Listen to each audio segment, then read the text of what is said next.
হচ্ছে আমাদের রাজ্যে, আমাদের দেশে আজাদির স্লোগান, ফের একবার আজাদির স্লোগান উঠেছে। 4 দশকে ফের একবার মিছিল নগরীর চেহারা নিয়েছে কলকাতা। পিতৃতন্ত্রের উদ্দেশ্যে চ্যালেঞ্জ ছুড়ে দিচ্ছে এই স্লোগান। আজাদির নিশানায় পুরুষের শাসন, আমাদের অধিকার স্বাধীনতা, প্রাণের চেয়েও প্রিয় আমাদের স্বাধীনতা।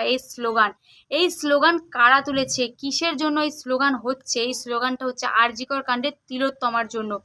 এই স্লোগান এর আগেও অনেকবার উঠেছে, সিপিএম এর আমলে উঠেছে। কারা তুলেছে এই স্লোগান সেটাও তোমাদেরকে এই ভিডিওর মাধ্যমে আমি জানাবো। আর এই যে যারা এই অভিনয়গুলো করছে, নাটক করছে, সেজেগুজে যে তোমরা দেখতে পাচ্ছ, এরা বলছে আরজিকর কাণ্ডের তিলোত্তমার বিচার পাওয়ার জন্য এটা করছে। ট্রেনে, বাসে, ট্রামে তারা যেখানেই যাচ্ছে সেখানেই এটা করছে আর কি, তিলোত্তমার বিচার পাওয়ার জন্য। তারা কি বলছে, কোথায় কোথায় কি অভিনয় করছে সেটাও আমি তোমাদেরকে তুলে ধরবো, তোমাদেরকে আমি দেখাবো।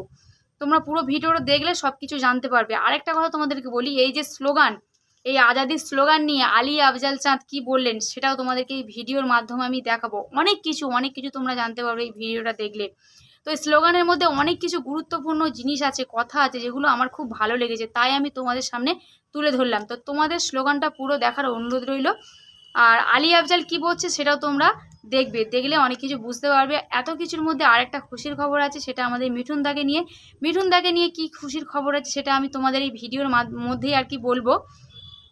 তো এই যে তিলোত্তমা কেস নিয়ে যেটা চলছে, এই যে সন্দীপ ঘোষের যে বিচার হচ্ছে, আগামী 30 তারিখে শুনানি ছিল, কিছুই হলো না, ডেট আবার পিছিয়ে গেল। 12টায় আরজি করের শুনানির কথা ছিল, সেখানে 2টো থেকে আরজি করের শুনানিটা শুরু হলো। সেখানে রয়ে বসে বসে আর কি 2টোর দিকে শুনানি আর কি শুরু হলো।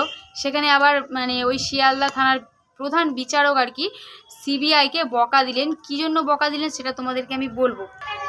কোর্টে মজার জায়গা না, শিয়ালদা আদালতে সিবিআইকে বিচারপতির বকা। কেন সিবিআই টালা থানার ওসিকে জেলে 1 মুহূর্তের জন্য জিজ্ঞাসাবাদ করেননি? সন্দীপের মোবাইল নিয়ে বিশাল বড় ভুল করে ফেললেন সিবিআই, ডেটা মিসিং না তো? কেন সিবিআই টালা থানার ওসিকে 1 মুহূর্তের জন্য জিজ্ঞাসাবাদ করেনি? অভয়া সিসিটিভি হার্ডস্টিক নিয়ে সিবিআইয়ের কোন চরম ভুল করে ফেললেন? মানে সিবিআই কেন টালা থানার ওসিকে জিজ্ঞাসাবাদ করেনি, এই নিয়ে ওই শিয়ালদার বিচারপতি বললেন যে কোর্টে মজার জায়গা না, শিয়ালদা আদালতে সিবিআইকে বিচারপতির আর কি বকা। তো কি হবে বন্ধুরা, আজকের 9 করে প্রায় 9 আগস্ট হয়ে গেছে, আর আজকে কোথায় 1 তারিখ, আগস্ট, সেপ্টেম্বর, অক্টোবরের এখনও তিলোত্তমা বিচার পায়নি। আদেও কি তিলোত্তমা বিচার পাবে? এই তো সামনে পুজো, কি হবে জানি না, তবে আন্দোলন জারি রাখুন। আর আসুন দেখা যাক ওই যে স্লোগানটা কারা দিচ্ছে আর কত সালে কে স্লোগান দিয়েছিল সেটা তোমাদেরকে আমি দেখাই। হ্যালো বন্ধুরা, আমি চন্দ্রার লাইফস্টাইলে নতুন একটা ভিডিও নিয়ে চলে এসেছি। তো ভিডিওটা পুরো দেখার অনুরোধ রইল। চলো ভিডিওটা শুরু করি।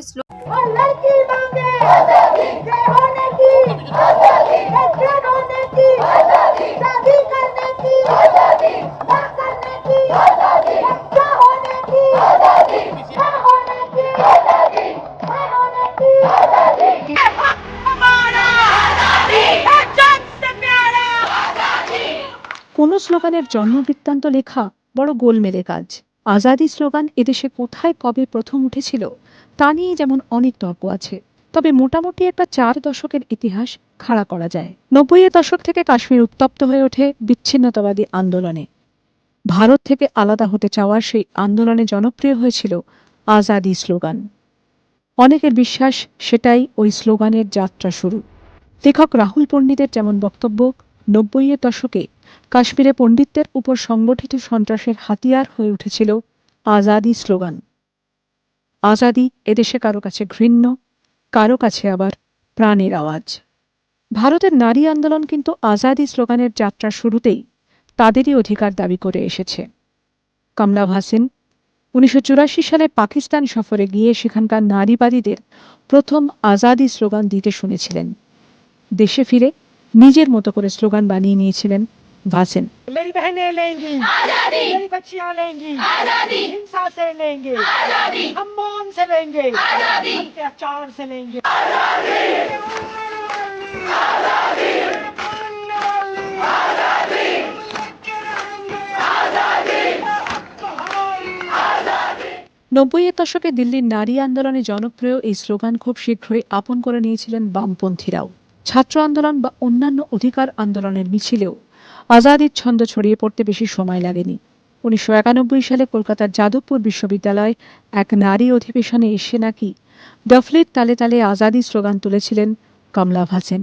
আমি ইউনিভার্সিটিতে পড়ার সময় যাদবপুরে 2001-এ তখন শুনেছিলাম, কিন্তু এই স্লোগানটা উঠেছিল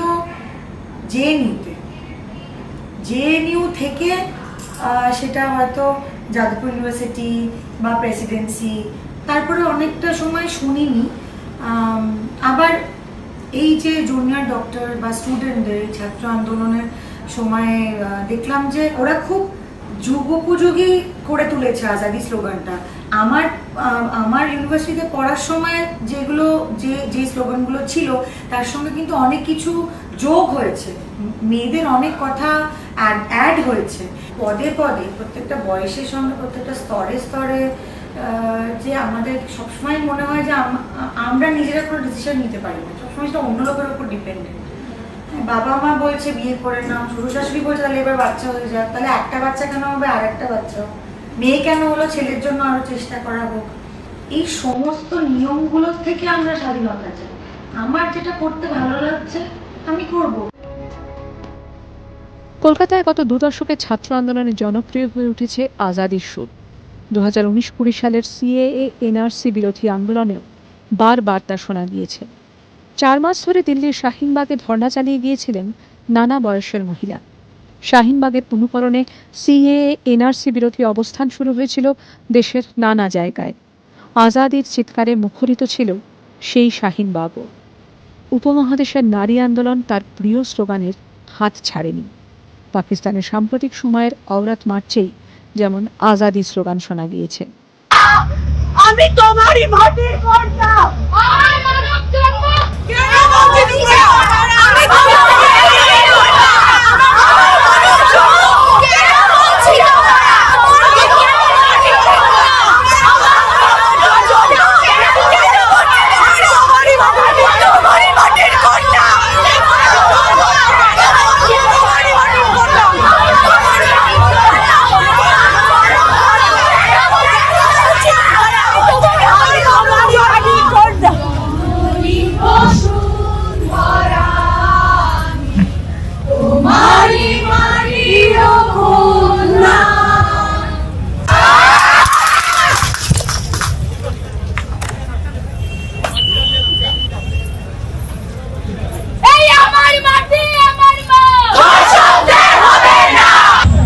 শ্যামলদিদি ভট্টাচার্যের পরিচালনায় আমরা করছি আমাদের চিৎকার, জয়রাজ ভট্টাচার্যের সাথে। এটা ফ্র্যাঙ্কেনস্টাইন গ্রুপের থেকে করা। আমরা চেষ্টা করছি এই চিৎকারটা যে কোনো জায়গায় করছি, আমরা বাসে করছি, আমরা ট্রেনে করছি, আমরা মেট্রোতে করছি, আর যত সংখ্যক মানুষের কাছে পৌঁছে দিতে চাইছি, ট্রান্স হোক, ছেলে মেয়ে উভয়।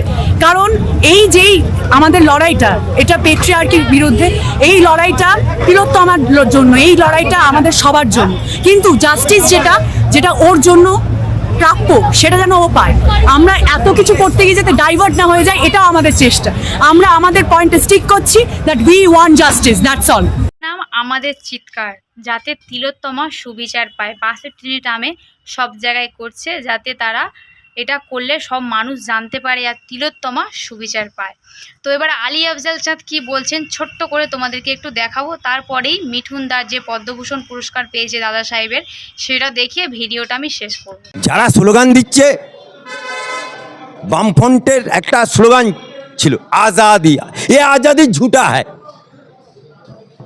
তারা কোনোদিন স্বাধীনতা দিবস পালন করেনি। এই ইদানিং জাতীয় পতাকা তুলছে আলিমুদ্দিন স্ট্রিটে, ইদানিং জাতীয় পতাকা তুলছে ওদের কেন্দ্রীয় ভবনে। আগে পর্যন্ত তারা এই ভারতবর্ষের স্বাধীনতাকে মানেইনি। এই পার্টিটা হচ্ছে ধান্দাবাজ পার্টি। সিপিএম পার্টি মানেই লোকে জানে 35 বছর ধান্দাবাজি করেছে আর চুরি করেছে, কিন্তু মানুষের কাছে ধরা পড়েনি। কারণ তখন এত মিডিয়া ছিল না, এত কিছু ইন্টারনেট ছিল না। আজকে সেটা তো ওরা ভালো বলতে পারবে, ওদের বাপ 14 পুরুষ যারা শিখিয়েছে তারা বলতে পারবে যে আজাদি।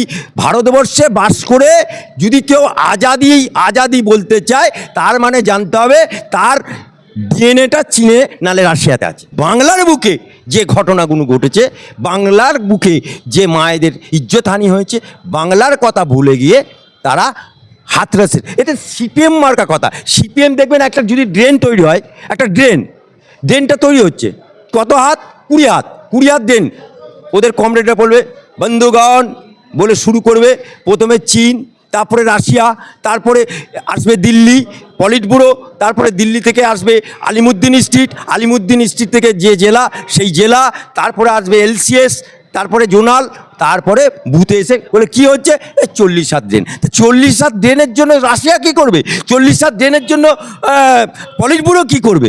এই কারণেই তো ওই পার্টিটা আজকে বিগ জিরো হয়ে গেছে। তাই যারা বলছে তারা বাংলার মায়ের কথা, বাংলার মায়ের ধর্ষিতা, বাংলার মায়ের ধানতলা বানতলার কথা ভুলে গিয়ে তারা হাতরসের কথা বলছে। আলিয়া আফজাল দাস কি বললো? আলিয়া আফজাল চাঁদ বললেন যে এই স্লোগান ঝুটা হে। এই স্লোগানটা সিপিএম এর আমলে ছিল, বামফ্রন্টের আমলে এই স্লোগানটা ছিল।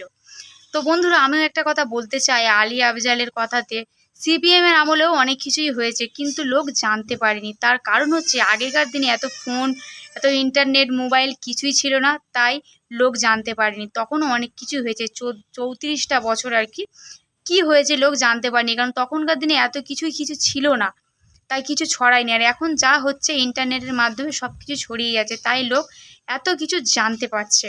তো মিঠুন দারটা এবারে তোমাদেরকে আমি দেখাই, মিঠুন দা যে পদ্মভূষণ পুরস্কার পেয়েছে আর কবে মিঠুন দা ফার্স্ট মানে অভিনয় শুরু করে সেটা তোমাদেরকে আমি দেখাবো, তোমরা দেখতে থাকো।